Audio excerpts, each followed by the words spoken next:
History is often captured in single images. For Donald Trump's second term, the defining image may be far quieter, yet just as profound. It is a photograph taken in the Oval Office, a place of immense power and historical weight. In it, President Trump sits slumped behind the resolute desk. Beside him stands Zoran Mamdani, the newly elected progressive mayor of New York City. The president's posture is not one of command, but of weariness. This single frame tells a story of diminished authority and a power that is visibly slipping away. Just weeks before this meeting, Trump had painted Mamdani as a radical threat. Yet here he was, sharing the same space with the very man he had vilified. The image was a stark symbol of capitulation.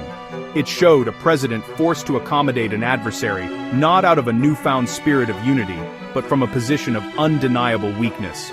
The Oval Office, a stage for his greatest triumphs, had become the setting for his slow unraveling. The picture from the Oval Office did not create this reality, but it perfectly and irrevocably captured it for the world to see.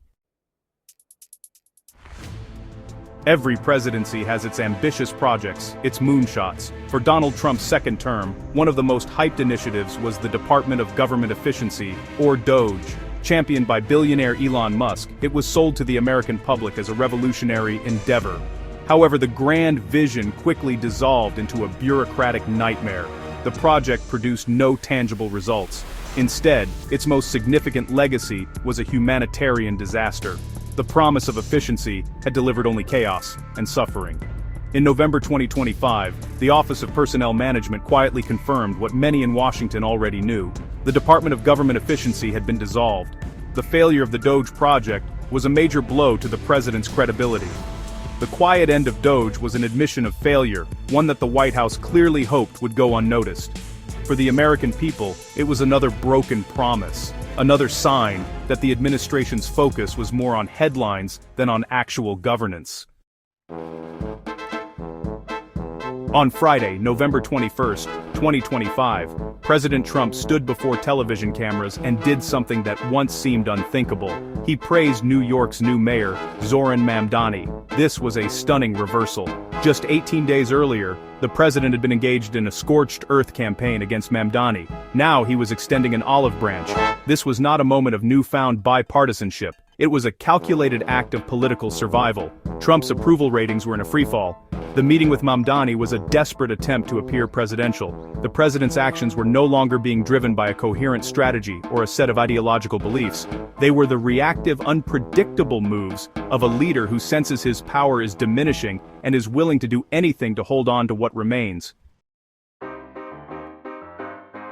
A president's political health is often measured in numbers, and by late 2025, the numbers for Donald Trump were grim. Poll after poll painted a picture of a presidency in steep decline. According to pollster Nate Silver, the president's net approval rating had plummeted to minus 13 points by early November. An economist in YouGov poll placed his approval at a mere 39% against a 58% disapproval rating. The economy, once a reliable source of strength for Trump, had become a major liability. The public's disapproval was confirmed at the ballot box. These losses sent a shockwave through the Republican Party, which was already anxious about the upcoming 2026 midterm elections. Trump was now trapped in a downward spiral, with each new poll and every lost election reinforcing the narrative of a presidency in a state of slow, visible collapse. For years, Representative Marjorie Taylor Greene was one of Donald Trump's most ferocious and unwavering allies. That is what made her announcement on Saturday, November 22, 2025, so shocking. Greene declared that she would not be seeking re-election, and she placed the blame for her decision directly at the feet of the president.